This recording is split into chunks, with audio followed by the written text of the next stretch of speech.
Hi mathematicians, welcome to today's math lesson. I'm really excited to do our warm-up with you, which is going to be skip counting by 52s, okay? So when we skip count by 52s, I want you to think about how that relates to if we were counting by 50s, okay? How would that be by 50s? So pause the video, think about it, and then be ready to share your answer with me.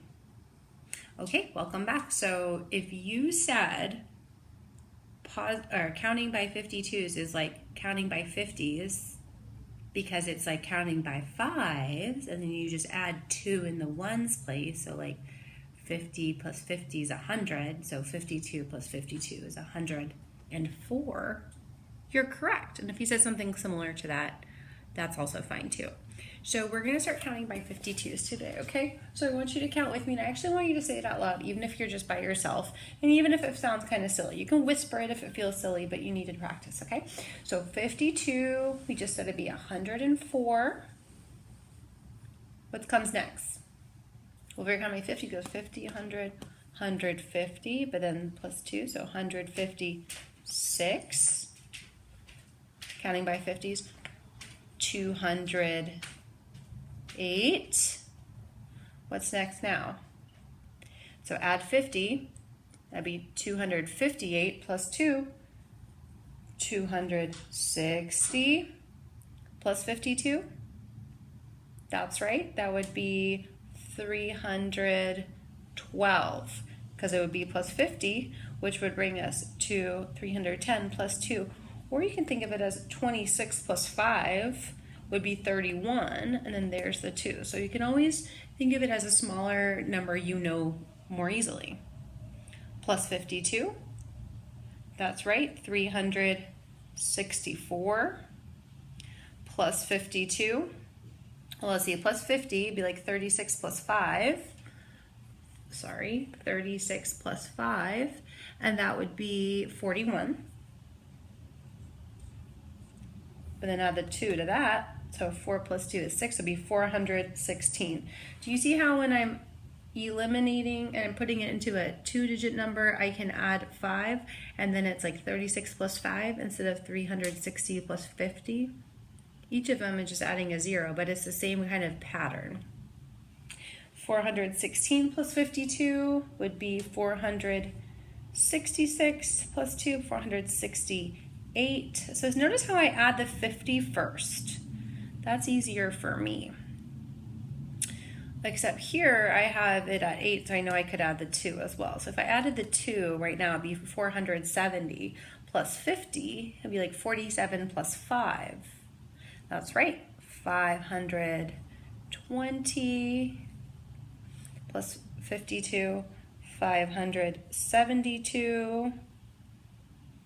Plus 52 would be 57 plus 5, that would be 62, so 620, so 624, because I'm adding the 2 to that, 676, and so on. Okay, so mathematicians, would this final number be larger or smaller if we were counting by 50s instead of 52? What do you think? That's right, this would be smaller. Why is that?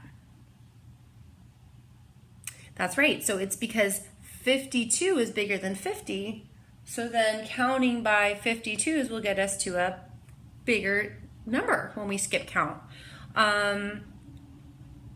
If this was students counting around our classroom right now, how many students would it be? What number student would this be? Now don't count, but knowing 520 and we are counting by 52s, so 52, 520. You're counting by 52 and you're at 520. The 10th? That's right, because it'd be like 10 times 52 makes 520. So 10 of the 52s make this number. Let's count to double check. 1, 2, 3, 4, 5, 6, 7, 8, 9, 10. There you go. That's right. So when we want to see what's the 10th multiple of a number, it's also multiplying by that. So multiplying, if we wanted the 10th multiple of 52, we just go 10 times 10 multiplied by 52. And then we get that answer. Okay, all right. Now, mathematicians, what we're going to do is we're going to move on to our lesson. And now that we've done a lot of multiplication strategies, we're going to move into division. Now, we did division earlier this year, and we did a lot of 2 or 3 digit numbers divided by single digit. And we're going to take it up a notch, right? Because we're further along in the year, just as we did with our multiplication strategies. So I want you to open to page 477. That's right, 477. And I want you to look at question 1, okay? Look at question 1.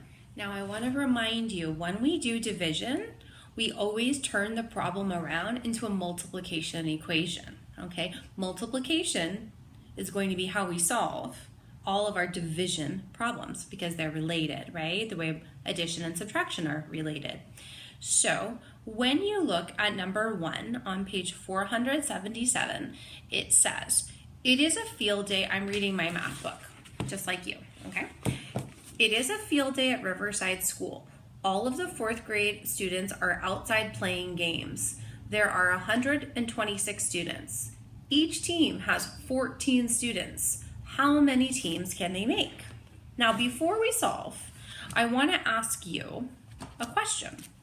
I want to know, do you think there's going to be fewer, so less than 10 teams? So if there's 126 kids and we're putting them into teams that have 14, do you think there will be less than 10 teams? So right here, I'm going to circle the important information. 14 students on each team, 126 students.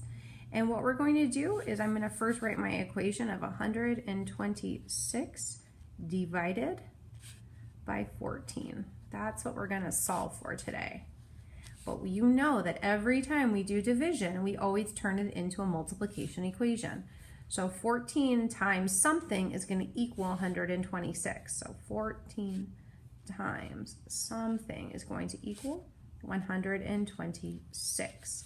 So my question for you is, do you think that there are going to be less than 10 teams? So look at this problem. So if there were 10 teams, how many players would that be? If there was 10 teams, how many students would you need? Okay, so if it were me, I'd be like, okay, Miss Thompson, so, bloop, bloop, bloop, there we go. I'd be like, well, if there's 10 teams and there's 14 kids on each team, that would make 140 students altogether. But that's not possible. Why is that not possible? That's right, because we only have 126 kids or students. If we only have 126 students, then we definitely cannot make 10 teams, because if we had 10 teams of 14 students in each team, we would have more students than we do have. So we already know this number right here is going to be less than 10. And it's good to ask yourself those questions, like around what answer will this be? I can put in a landmark number like 10 and see if that's reasonable, okay? So what I want you to do right now is I want you to begin to think about how many teams can be made. I want you to use strategies that you know that you learned earlier this year. Pause this video and try to solve this problem. Unpause when you're done. So there's a couple ways you can do this, boys and girls, and I'm sure you can even think of more than I will present you with today. But the first we always do is, what is a fact I know that will get me close to this number? And I can either add on to get to this number, more 14s, or I can take away. So one thing I could do is I'm like, well, I know that 14 times 10 equals 140, and that's bigger than this. So instead of adding on, I can take away groups of 14. So that's too many, so I'm going to take away 14. So I want you to notice that my division strategy was turn it into multiplication, use a fact I know, add or subtract the difference. 140, take away 14. Well, let's see. 140 take away 10 is 130. Take away 4 is 126. Look at that. There's 126. So it's not 10 teams of 14 because I've taken away one of them right here. So instead of it being 10 groups of 14, I've taken away one of the groups. It's going to be 9 groups of 14. Okay, so the answer is 9 teams. And I could even check that because 9 times 14, well, that's 10 and 4. 9 times 10.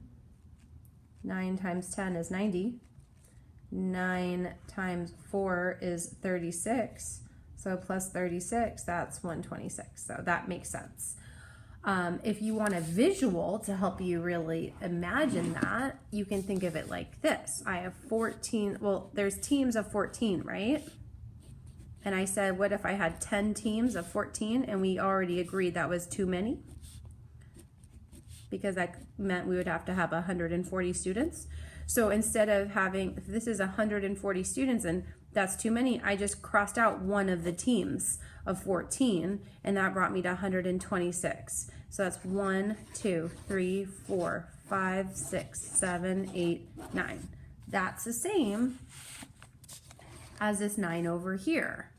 Now, if that strategy makes sense to you, you can always use that friendly fact and add on or subtract, the number you're dividing by. Now, if that doesn't feel quite like your style, maybe you're like, okay, Miss Thompson, what if I use the double, double, double strategy? Okay, so again, we start with, our equation with 126 divided by 14. So we always turn it into multiplication. So 14 times something equals 126. Well, I don't know, but I can start with my double. So 14 times 2, all right, that's 28. All right, let's see if I can get higher. Let's see, 14 times 4, I can double my answer. 28 plus 28, well, 20 plus 20 is 40. 8 plus 8 is 16, so that's 56. Okay, I can double that, maybe get even closer. And I'm not going to add these up, I'm just using these as steps to get to a higher number. 14 times 8, well, that's just going to be 56 plus 56. So that's going to be 50 plus 50, that's 100. 6 plus 6, that's 12. 100 plus 12 is 112. Now that's pretty close to 126. So I'm not going to double again. So I know right now 14 times 8 is 112. So maybe I add on to see how I can get here. So if 112 is my answer, I'm going to add another 14, right? Because it's how many 14s. So I can put that here. I can, because I have 8 of the 14s, and that's not high enough to reach my goal of 126. So I'm adding another group of 14. 2 plus 4 is 6. 1 plus 1 is 2. 126. Boom, 126. So it's 8 groups plus one more group. This was one more group of 14. 8 plus 1 is 9. So 14 times 9 is 126, which means I can reverse it and do 126 divided by 14 is 9. Do you see how all the numbers are connected? I want to remind you that in division, we always put the big number first. Big number first. So steps. Step 1, equation. Step 2, multiplication. You can do a friendly fact and subtract or add the difference. You can do double, double, double to get to a close fact and add or subtract the difference. Here we added. So you just have to see what makes sense for you, okay? So mathematicians, what I want you to do now is I want you to try some more of this on your own. Okay, mathematicians, so now it's your turn to finish this work. You're going to do the same page, finish it 477, and do page 479 using the division strategies we've already learned earlier this year. In the next coming lessons, we'll teach you some new strategies. For now, use these, and remember to email me or Miss Garrod if you have any questions, okay? All right, good luck.